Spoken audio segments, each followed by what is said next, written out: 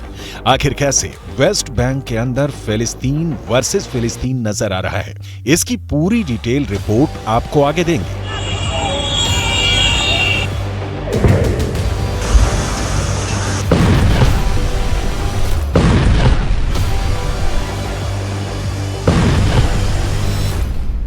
लेकिन सबसे पहले हम बात करेंगे किस तरह से वेस्ट बैंक के अंदर बीते 24 घंटे में एक ऐसा खूनी गदर मचा जिसमें 6 फिलिस्तीनियों को इजरायल ने मार डाला।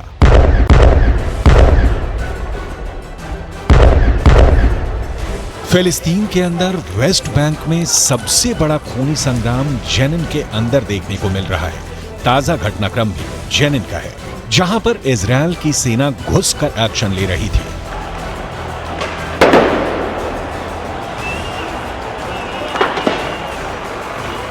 यहां इजरायल की सेना को भारी प्रतिरोध का सामना करना पड़ रहा है। इस प्रतिरोध पर इजरायल की सेना ने कार्रवाई की है और गोलीबारी में 4 फिलिस्तीनी मारे गए हैं। फिलिस्तीन के अखबारों में एक रिपोर्ट आई है कि फिलिस्तीन के वेस्ट बैंक में मौत का आंकड़ा 250 को छूने वाला है।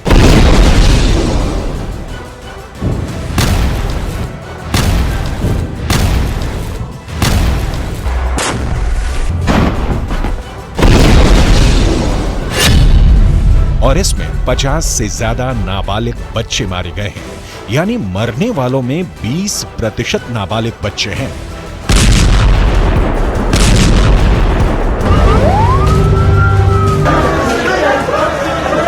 जेनिन के अलावा रामल्ला में भी एक जबरदस्त झड़प हुई है, जिसमें 25 साल के एक फिलिस्तीनी डॉक्टर की हत्या कर दी गई है। इसके अलावा रमल्ला के पास अल बिरेह में भी एक फिलिस्तीनी की हिंसक झड़पों में मौत हुई है।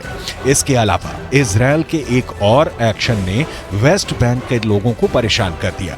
दरअसल जिस तरह से इजरायल की सेना ने गाजा के अल शिफा और इंडोनेशियाई अस्पताल को घेर लिया था और वहां पर हमले किए थे, ठीक उसी तरह से अब फिलिस्तीन के वेस्ट बैंक के भी 2 अस्पतालों की घेराबंदी का काम इजरायल ने शुरू कर दिया है। इसमें से पहला अस्पताल वेस्ट बैंक में जेनिन का सरकारी अस्पताल है और दूसरा अस्पताल वेस्ट बैंक का इब्र सिना अस्पताल है।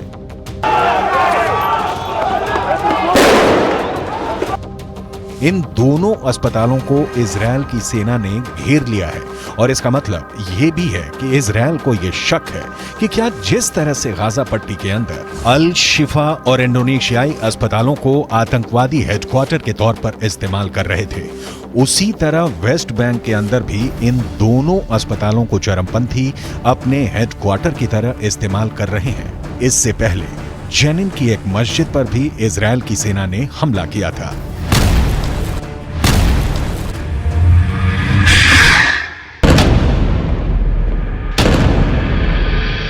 और उसने मस्जिद के अंदर सुरंग की तस्वीर भी जारी की थी। इजरायल डिफेंस फोर्स ने दावा किया था कि इस मस्जिद को भी एक अंडरग्राउंड हेडक्वार्टर की तरह से हमास इस्तेमाल कर रहा था।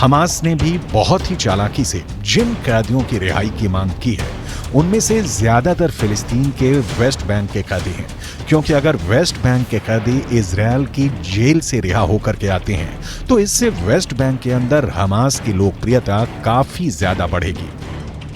यहां पर नोट करने वाली बात यह भी है कि इस वक्त फिलिस्तीन की वेस्ट बैंक की सरकार के राष्ट्रपति महमूद अब्बास हैं, लेकिन उनकी लोकप्रियता लगातार घट रही है। वेस्ट बैंक के अंदर एक सर्वे हुआ है और इस सर्वे में यह बात सामने आई है कि फिलिस्तीन के 80% लोग 7 अक्टूबर की घटना को सही मानते हैं और हमास की प्रशंसा कर रहे हैं। यानी अगर देखा जाए तो हमास की लोकप्रियता गाजा पट्टी की तरह अब वेस्ट बैंक में बहुत तेजी से बढ़ रही है। जैसे जैसे इजरायल की जेलों से फिलिस्तीन के कैदी निकलकर बाहर आ रहे हैं और वेस्ट बैंक में अपने घरों में जा रहे हैं, वैसे वैसे वेस्ट बैंक के अंदर से जश्न की तस्वीरें लगातार सामने आ रही हैं। हालांकि फिलिस्तीन के अखबारों ने यह दावा किया था कि इजरायल ने वेस्ट बैंक के अंदर बंधकों की रिहाई पर जश्न पर भी प्रतिबंध लगाने की कोशिश की थी, लेकिन लोगों ने इसको नहीं माना और जिन लोगों की रिहाई हो रही है उनकी रिहाई की खुशी में जश्न मनाया जा रहा है। लेकिन यहां पर नोट करने वाली बात यह है कि क्या जिस तरह से गाजा पट्टी की जनता ने हमास को राजनीतिक रूप से चुनकर अपने लिए एक आफत मोल ली है, क्या उसी तरह से अब वेस्ट बैंक के अंदर हमास की बढ़ती लोकप्रियता वेस्ट बैंक को नर्क बनाने जा रही है? क्योंकि वेस्ट बैंक के फिलिस्तीनी नागरिक और हमास के समर्थक संधि के तहत बंधकों की रिहाई को हमास की जीत की तरह पेश कर रहे हैं। ये बात सही है कि इजरायल अब 300 के करीब फिलिस्तीनियों को रिहा कर रहा है, लेकिन इस बात को नजरअंदाज नहीं किया जा सकता है कि 7 अक्टूबर से अब तक इजरायल वेस्ट बैंक से ही 3000 से ज्यादा लोगों को गिरफ्तार कर चुका है। ऐसी स्थिति में अगर 3000 लोगों को इजरायल गिरफ्तार कर चुका है तो ऐसे में 300 लोगों की रिहाई कोई मायने ही नहीं रखती है। लेकिन शायद वेस्ट बैंक के अंदर चरमपंथ और ज्यादा बढ़ रहा है और इसके लिए इजरायल की कार्रवाई भी जिम्मेदार है, जिसके चलते वेस्ट बैंक में हमास की लोकप्रियता लगातार बढ़ती जा रही है। गाजा पट्टी के अंदर जिस तरह आम लोगों की मौत हो रही है, उससे वेस्ट बैंक में भी कट्टरपंथ आसमान छू रहा है। फिलिस्तीन के अखबारों के मुताबिक गाजा पट्टी के अंदर इजरायल ने जैसे ही युद्ध विराम के प्रस्ताव को स्वीकार किया, वैसे ही अचानक हमले बहुत तेज कर दिए।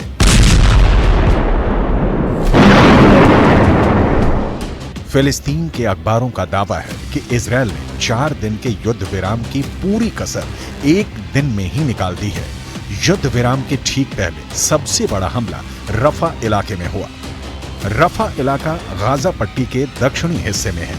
ये भी एक बहुत बड़ा शरणार्थी कैंप है और यहाँ पर हजारों की संख्या में फिलिस्तीनी शरणार्थी रहते हैं।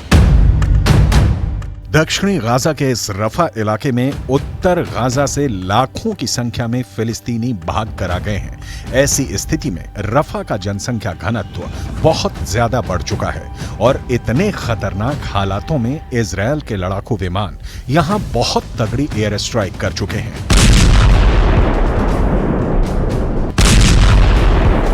फिलिस्तीन के कई अखबारों ने रिपोर्ट किया है और फोटो जारी की है और वीडियो भी दिखाए हैं जिसमें एक साथ दर्जनों लोगों को दफनाया जा रहा है।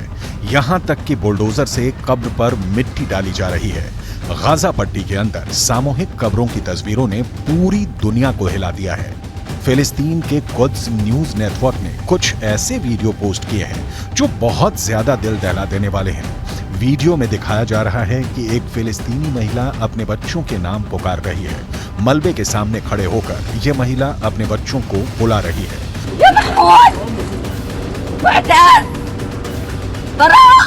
और वो इस उम्मीद में है कि शायद उसका बच्चा जीवित हो और वो मलबे से आवाज दे ताकि किसी तरह से बच्चे को निकालने की कोशिश की जाए, लेकिन कोई उत्तर नहीं आता है तो महिला रोने लगती है और पूरे इलाके में भीड़ लग जाती है। ऐसी घटनाओं से साफ लग रहा है कि 4-5 दिन के युद्ध विराम की पूरी भरपाई इजरायल अब वेस्ट बैंक से करने की कोशिश कर रहा है और दावा किया जा रहा है कि युद्ध विराम के बाद तो हालात और ज्यादा बिगड़ सकते हैं। यानी जब युद्ध विराम खत्म हो जाएगा तो उसके बाद इजरायल डिफेंस फोर्स लगातार हमास के आतंकियों के नए अड्डे पर हमले कर सकती है।